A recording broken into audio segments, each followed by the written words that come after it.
शुरुआत के कुछ लेक्चर से हम टेक्निकल एनालिसिस के पैटर्न्स को समझते आए हैं और अब हम इंडिकेटर्स की तरफ बढ़ेंगे।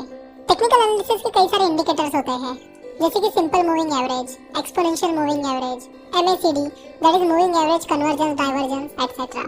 इंडिकेटर्स काफी इंपॉर्टेंट माने जाते हैं क्योंकि वो हमें ट्रेंड के बारे में बताते हैं कि उस पर्टिकुलर स्टॉक में अप ट्रेंड चल रहा है या फिर डाउन ट्रेंड चल रहा है और आगे कौन सा ट्रेंड आ सकता है। तो इंडिकेटर्स की मदद से आप उस पर्टिकुलर स्टॉक में बाय पोजीशन और सेल पोजीशन ले सकते हो। तो इंडिकेटर्स की मदद से आप ये पता कर सकते हो कि उस स्टॉक को आपको खरीदना चाहिए या फिर नहीं। साथ ही इंडिकेटर्स आपको एग्जिट के बारे में भी जानकारी देते हैं कि कब आपको शेयर को बेचना चाहिए। तो हम शुरुआत करेंगे मूविंग एवरेज इस इंडिकेटर से। दो तरह के मूविंग एवरेजेस होते हैं, सिंपल मूविंग एवरेज और एक्सपोनेंशियल मूविंग एवरेज। तो सबसे पहले सिंपल मूविंग एवरेज देखते हैं। एवरेजेस को तो हम सब जानते हैं। अब सिंपल मूविंग एवरेज मतलब वो एवरेज जो मूव होता है। तो अगर आप किसी भी स्टॉक का चार्ट देख रहे हो, फॉर एग्जांपल अगर आपको SBI that is state bank of India का 5 दिनों का सिंपल मूविंग एवरेज निकालना है, तो आपको SBI के जो पिछले 5 दिन है उनकी क्लोजिंग प्राइस का एवरेज निकालना पड़ेगा। चलो तो इसे प्रैक्टिकली करके देखते हैं। आज की तारीख है 17 अक्टूबर और अगर आपको 17 अक्टूबर को SBI का पिछले 5 दिनों का मूविंग एवरेज निकालना है, तो सबसे पहले आपको SBI के जो पिछले 5 दिन है उनकी क्लोजिंग प्राइस निकालनी पड़ेगी और वो क्लोजिंग प्राइस आप मनी कंट्रोल या फिर किसी भी और वेबसाइट से निकाल सकते हो। तो यहाँ पर हम moneycontrol.com पर आते हैं और moneycontrol.com पर आकर SBI सर्च करते हैं, जिसके बाद ये इन्फॉर्मेशन आती है और ये चार्ट आता है। अब इस चार्ट में आप पिछले 5 दिनों की क्लोजिंग प्राइस आसानी से पता कर सकते हो। ऊपर यहाँ पर आपको शेयर की उस दिन की क्लोजिंग प्राइस मिलेगी। तो जैसे कि आप देख सकते हैं कि 16 अक्टूबर को SBI की क्लोजिंग प्राइस 256.05 रुपीस थी। 15 अक्टूबर को SBI की शेयर की क्लोजिंग प्राइस 258.45 रुपीस थी। फिर 14 अक्टूबर को SBI की क्लोजिंग प्राइस 255.45 रुपीस थी। उसके बाद 13 तारीख संडे थी और 12 तारीख सैटरडे थी, इसलिए स्टॉक मार्केट उन दोनों दिनों के लिए क्लोज था। फिर हम आते हैं 11 अक्टूबर की तरफ। 11 अक्टूबर को SBI की क्लोजिंग प्राइस 254.55 रुपीस थी और 10 अक्टूबर को SBI की क्लोजिंग प्राइस 254.15 रुपीस थी। तो इस तरह हमने SBI के पिछले 5 दिनों की यानी 16 तारीख, 15 तारीख, 14 तारीख, 11 तारीख और 10 तारीख इनकी क्लोजिंग प्राइस देखी। तो इन सारी क्लोजिंग प्राइस की हम टोटल निकालेंगे। तो इन सारी क्लोजिंग प्राइस की टोटल आती है 1278.65 रुपीस। और फिर जैसे कि हमें 5 दिन का मूविंग एवरेज निकालना है, तो हमें उसे डिवाइड करना पड़ेगा 5 से। So 1278.65 rupees divided by 5 is equal to 255.73 rupees. तो SBI के पिछले 5 दिनों का सिंपल मूविंग एवरेज है 255 रुपीस. सिमिलरली आपको कल यानी 18 तारीख को SBI का 5 दिन का सिंपल मूविंग एवरेज निकालना है, तो आपको 18 तारीख के जो पिछले 5 दिन है उनकी क्लोजिंग प्राइस निकालनी पड़ेगी।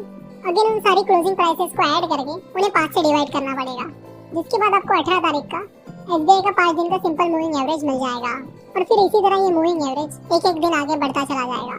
वैसे आपको बता दूं कि वो चाहे सिंपल मूविंग एवरेज हो, एक्सपोनेंशियल मूविंग एवरेज हो या फिर MACD हो, ये सारे इंडिकेटर्स आपको आजकल रेडीमेड मिलते हैं। आपको कैलकुलेट करने की जरूरत नहीं होती है, तो आपको उनका कैलकुलेशन नहीं बल्कि उन्हें एनालाइज करना आना चाहिए। तो moneycontrol.com पर या फिर जिस किसी ब्रोकरेज फर्म के पास आपका डीमैट अकाउंट है, उनके ट्रेडिंग सॉफ्टवेयर या मोबाइल ऐप से इन सारे इंडिकेटर्स को चेक कर सकते हो। मूविंग एवरेज कितने भी दिनों का हो सकता है, जैसे कि 5 दिन, 10 दिन, 12 दिन, 50 दिन, 100 दिन, 200 दिन एक्सेट्रा। तो जो सबसे पॉपुलर मूविंग एवरेजेस है वो है 50 days moving average, 100 days moving average और 200 डेज मूविंग एवरेज। तो जैसे कि हमने देखा कि SBI का जो 5 दिन का मूविंग एवरेज था वो था 255.73 रुपीस। तो ये मूविंग एवरेज हमें क्या बताता है? मूविंग एवरेज बताता है कि पिछले 5 दिनों में SBI का शेयर किस एवरेज प्राइस पर ट्रेड हो रहा था, जिससे आपको एवरेज प्राइस पता करने में मदद होती है। जब किसी दिन की शेयर प्राइस उसके मूविंग एवरेज से ऊपर होती है, तो ये माना जाता है कि उस स्टॉक में अप ट्रेंड आ सकता है, जिसका फायदा ट्रेडर्स उस स्टॉक को खरीद कर ले सकते हैं। वहीं जब भी किसी शेयर की प्राइस उसके मूविंग एवरेज से नीचे चली जाती है, तो ये माना जाता है कि उस स्टॉक में सेलिंग प्रेशर चल रहा है और उस स्टॉक में डाउन ट्रेंड आ सकता है, जिसका फायदा ट्रेडर्स उस स्टॉक को शॉर्ट सेल करके कर सकते हैं। तो जैसे कि हमने बात की कि 50 दिन, 100 दिन और 200 दिन की मूविंग एवरेजेस काफी पॉपुलर हैं। तो अगर आप बहुत ही शॉर्ट टर्म के लिए ट्रेड करना चाहते हो तो आप 50 डेज मूविंग एवरेज यूज कीजिए। अगर आप मीडियम टर्म यानी अगर आप कुछ हफ्तों से लेकर कुछ महीनों के लिए ट्रेड करना चाहते हो तो आप 100 डेज मूविंग एवरेज यूज कर सकते हो। और अगर आप लॉन्ग टर्म के लिए ट्रेड करना चाहते हो तो आप 200 डेज मूविंग एवरेज यूज कर सकते हो। आप चाहे तो एक साथ इन तीनों भी मूविंग एवरेजेस को लगाकर स्टॉक प्राइस एनालाइज कर सकते हो। चलो तो इसे भी प्रैक्टिकली देख लेते हैं। तो सबसे पहले आप moneycontrol.com पर जाकर SBI सर्च कीजिए। उसके बाद आपको यहाँ पर ये चार्ट मिलेगा, जहाँ पर आपको क्लिक करना है एडवांस इंटरैक्टिव चार्ट पर। उसके बाद आप अपना कर्सर चार्ट टाइप पर लाइए और यहाँ पर क्लिक कीजिए कैंडलस्टिक पर। तो फिर आपको यहाँ पर जापानीज कैंडलस्टिक पैटर्न दिखेगा और फिर आप ओवरलेस पर कर्सर ले जाइए और क्लिक कीजिए सबसे लास्ट वाला option that is simple moving average. और यहाँ पीरियड में आप डालिए 5, क्योंकि आप 5 दिन का मूविंग एवरेज निकाल रहे हो। तो उसके बाद 5 डे मूविंग एवरेज की जो लाइन है वो आपको इस तरह रेड कलर में दिखेगी। तो अगर आपको 50 डे मूविंग एवरेज चेक करना है तो आप फिर से सिंपल मूविंग एवरेज पर जाइए एंड वहाँ पे डालिए 50 डे मूविंग एवरेज और ड्रॉ पर क्लिक कीजिए। तो यह SBI का 50 दिन का सिंपल मूविंग एवरेज।